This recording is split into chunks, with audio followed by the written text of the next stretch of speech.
Teman-teman, pada kali ini saya ingin berbagi sebuah kisah, yaitu kisah tentang seorang pemuda.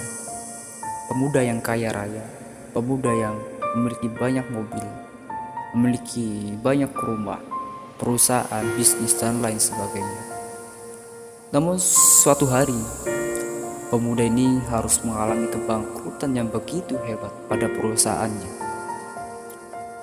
Dan dia harus menjual rumahnya, harus menjual mobilnya, harus menjual seluruh kekayaan yang dimilikinya, sampai dia tidak memiliki apapun selain apa yang dikenakan pada hari itu.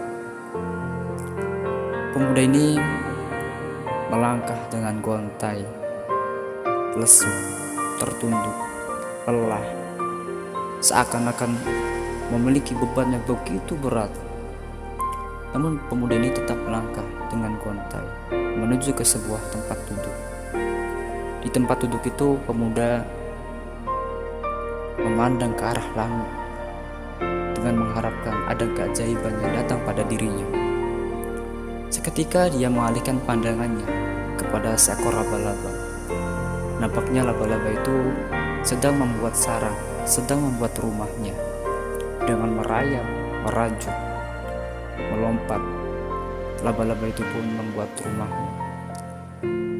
Dengan perasaan yang kesal, pemuda ini pun berniat untuk merusak sarang laba-laba itu dengan menggunakan ranting yang ada di dekatnya. Kemudian akhirnya untuk melampiaskan kekesalannya, dirobeklah jaring laba-laba itu. Namun ketika sudah dirobek, laba-laba itu pun tetap melanjutkan membuat sarangnya dengan merayap, merajut, melompat, memintal benang demi benang yang keluar dari tubuhnya. Dengan tetap semangat, sabar, dan tidak putus asa, seekor laba-laba itu pun melanjutkan untuk membuat rumahnya.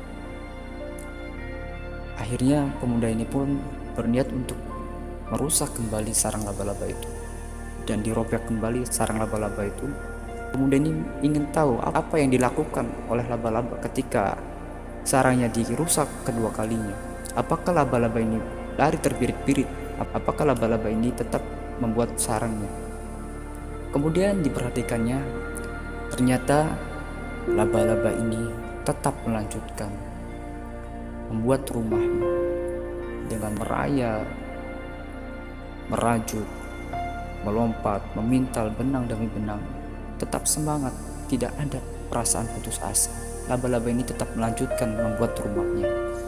Seketika pemuda ini pun tersadarkan bahwa berapa kali pun sarang laba-laba itu dihancurkan oleh dirinya, dirusak oleh dirinya, laba-laba itu pun tetap melanjutkan untuk membangun rumahnya tanpa ada perasaan putus asa.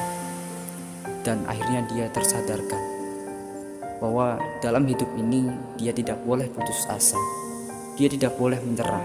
Sekalipun kita tidak mempunyai apa-apa, kita masih memiliki kesehatan, kita masih memiliki kaki, masih memiliki mata, dan masih memiliki otak. Dengan kekuatan seperti ini kita masih bisa bekerja, masih bisa bergerak melanjutkan kehidupan ini. Akhirnya pemuda ini pun dengan semangat yang membara, dia pun melanjutkan perjalanan hidupnya kembali. Teman-teman, ada pelajaran yang sangat berarti dalam kisah ini, bahwa di dalam hidup ini kita tidak boleh putus asa. Sekalipun kita tidak mempunyai apa-apa, kita harus tetap semangat, tetap bergerak, melanjutkan hidup kita, berikan apa yang terbaik dalam hidup ini untuk orang-orang yang kita cintai. Wassalamualaikum warahmatullahi wabarakatuh.